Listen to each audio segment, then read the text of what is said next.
Everybody, my name is Marie Haskell. I'm from SRUC, and on behalf of myself, David Bell, Caroline Duthie and Colin Mason, I'm just going to tell you a little bit about Wisconsin scoring and why you might do it and how you would do it. So why should you use health scoring at all? Well, looking at the health of your calves catches calves early on in the course of disease. And of course, if you manage to do that for the individual calf, you can treat it earlier. But catching it early in the course of disease reduces the severity of that disease, maybe pneumonia or scour, in that calf, and reduces the risk of spread to other animals. Overall, that reduces the use of veterinary medicines and antibiotics, which is an important thing to do. But it also has better long-term outcomes for the calf, because we know that calves that have suffered particularly pneumonia have poorer growth and health later in life. So looking at the health of your calves and treating them early is a good thing to do, generally speaking. So what is Wisconsin scoring? This is a health scoring system that was developed by Sheila McGuirk, funnily enough, in the University of Wisconsin in 2008. And it's a system that is allowing farmers and researchers, as we've used it, to detect disease in calves. And essentially, it's kind of a recipe or a clinical examination. And Colin Mason, our vet, describes it as pretty much what a vet would do when he or she comes on a farm in order to assess calf health. And it can be used in individual animals or it can be used in groups of calves. This slide shows the Wisconsin score, at least the chart, and basically it is a system for scoring various parts of this calf that show disease on a 0 to 3 scale. So we take a rectal temperature and convert that to a score. We look at the amount of coughing, we look at the nasal discharge, the eye discharge, and whether the ears are showing droop, either in one or both ears. The scoring system also has a score for the feces and how watery they are, i.e. it looks at scouring. I have to say we haven't used it a lot because in group housed calves, you obviously can't tell which calf has produced which amount of feces. So we haven't really used that one, but it can be used if that's something that you need to be able to do. So how does it work? Right, well, here's just a few examples. In the eyes, we're looking for discharge from the eyes. So the picture above shows a calf with a perfect eye and would be given a score 0. And the image below is of a very poor eye with a lot of discharge, so that would probably be given a score 3. In the ears, we're looking for ear droop, either on one ear, unilateral droop, or both ears. So the top image shows a good calf with nice perky ears, and that would be given a score 0. And the one below has got a single ear droop, so we'd probably give it a score 2. Same with nasal discharge. The one above has got a very good nose, we'll give it a score 0.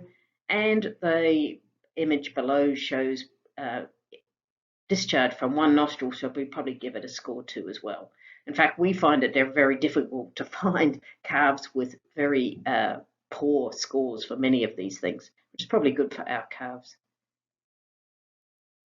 You also take the temperature, and this obviously requires catching the calf and taking the temperature. This is a picture that's clearly not from Crichton, but from a paper from Brazil. But you take the temperature and the system is American, so original temperature was in Fahrenheit. You can convert it to Celsius and give the animal a temperature score from 0 to 3. And in terms of cough, we're looking for spontaneous coughing from the calves. And if that doesn't happen, then you try to induce a cough by lightly pinching the calf on its throat, where the red arrow shows in the top image. And you get 0 if there is no cough at all, 1 if you pinch the throat and you get a single cough from the calf, a score 2 if you pinch the throat and you get repeated coughing, or while you're dealing with that calf, it has a few spontaneous coughs, but you get a score 3 if the animal is repeatedly coughing on its own. Once you've completed looking at the calves, what the scoring system asks you to do is add up all of the different scores for each calf. And I've just set up a little table to show you how it might look and then what the outcomes might be. So calf number 1 has had a few scores and a total respiratory score of 6. Calf 2 is obviously fairly healthy, gets a score of 1.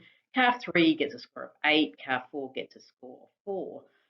And the Wisconsin score system, they decided that there were a few thresholds and that calves of a score of 0 to 3 were fine. Calves with a score of 4 needed to be watched or kept an eye on, and calves with a score of 5 or more needed to be treated.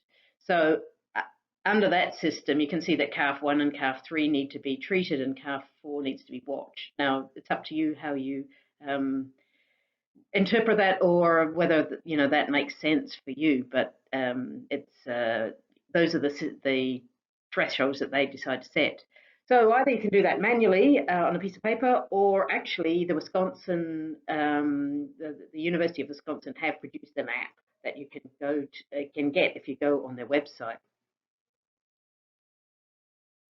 These are just some graphs that we've created from work we've done over the years, and it just shows you that when you monitor the Wisconsin score every single day, it bounces around a lot. So you can see in the top 2 graphs in A and B, these are calves that didn't get particularly sick and stayed below a threshold of about 4. But you can see calves at E, F and G got quite sick and their Wisconsin score became a lot higher. Now you can obviously see that this isn't easy, that it requires catching and handling the calves and then can be very time consuming. So maybe something that may be an issue for using on a farm on a regular basis. And it's also been shown that it probably needs to be done fairly regularly. If you do it less than twice a week, then you miss quite a lot of cases.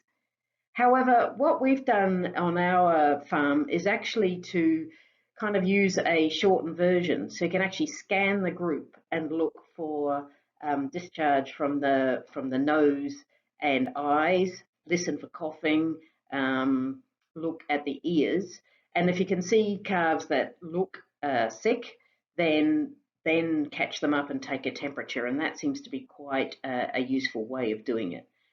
But the issue probably will be resolved by using more automatic monitoring systems, perhaps by using ear tags or other technology to monitor sickness in calves. That will help because obviously automatic monitoring is 24/7 and automatic. So thank you very much for listening to this short presentation. If you want to know more, then the app and more information can be found on the University of Wisconsin website at that link there, or by Googling Wisconsin scoring. And if you have any other questions, then you can contact Colin Mason or myself on the email addresses shown. Thank you very much for listening.